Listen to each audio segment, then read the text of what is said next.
আসসালামু আলাইকুম, নাহার ব্লগে আপনাদের স্বাগতম। আজকে দেখাবো নায়রা কাটিং একটা ফ্রক। এই যে এটা টুকরা কাপড় দিয়েই করব বাচ্চাদের। এই যে এখান থেকে আমি কাপড়টুক বের করে নেব, বডিটা পুরো 12 ইঞ্চি কাপড় নিব, নিয়ে কেটে নেব। এই যে এখানে 4 পাট কাপড় আছে, এই যে মানে 2 ভাঁজ করে তারপর 4 ভাঁজ করে নিয়েছি। এই যে 2 ইঞ্চি দিব গলাটা নামাবো 3 ইঞ্চি, সামনের পাটের গলা হবে এটা। আর এই যে ফুট নিব যে 2.5 ইঞ্চির মতন, এখানেও 3 ইঞ্চি নামাবো ভূগোলের জন্য। এই যে এখানে দাগ দিয়ে দিব। এবার রাউন্ড শেপটা অবশ্যই দিতে হবে, নাহলে মনে থাকবে না। এই যে বডি 6 ইঞ্চি, এই যে ওখানে থেকে 2 ইঞ্চি আমি নামাবো বুকের জন্য, একটু শেপের জন্য। এই যে 5 ইঞ্চি নিলাম, কিন্তু আমি পুরোটা কাটবো না, এখানে শেপের জন্য জাস্ট এই কাপড়টুকু নেওয়া। যেভাবে আমি দাগটা টেনে নিব। আমি গোল রাউন্ডটা দিয়ে দেবো, এবার গলায়ও গোল রাউন্ডটা দিয়ে দিব। এই যে এটা সামনের পার্ট যাবে, এখানে কিন্তু 4 পার্ট আছে, আমি কেটে আলাদা করে 2 পার্ট বের করে নিব। বগলটা কেটে দেখিয়ে দিলাম।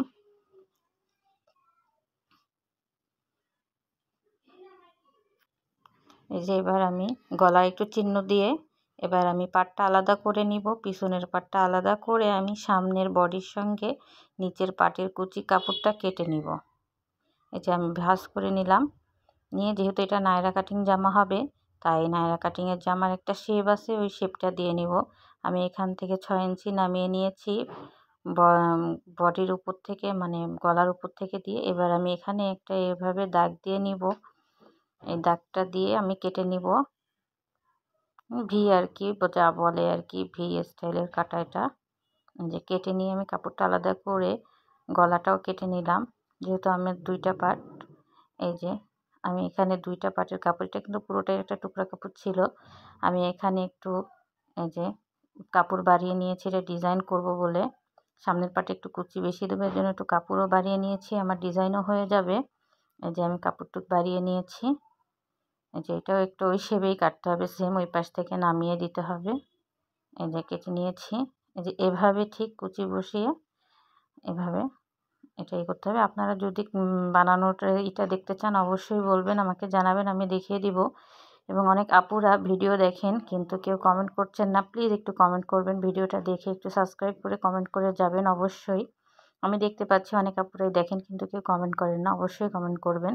যেটা আমি আটকানোর জন্য এখানে এটা দিয়ে দিলাম। পিন থাকলে অবশ্যই ভালো হতো, পিনটা ছিল না। এই যে পিছনের পাটটা আমি একটু দেখিয়ে, এই যে দেখেন এটা আমি যে পিছনের পাটে 2 ইঞ্চি নিয়েছি, সেমভাবেই যেহেতু এখানে আমার যে চিহ্নটা দেওয়া ছিল। এই যে পিছনের পাটে কুচিটা আমি পিছনের কাপড়টাও এই যে নিয়ে নিয়েছি। এই যে সেম, এই যে পুরো বানানোর পরে আমার ঝুল যাবে। আল্লাহ হাফেজ। আমার ভিডিওটা অবশ্যই সবাই দেখবেন এবং কমেন্ট করবেন।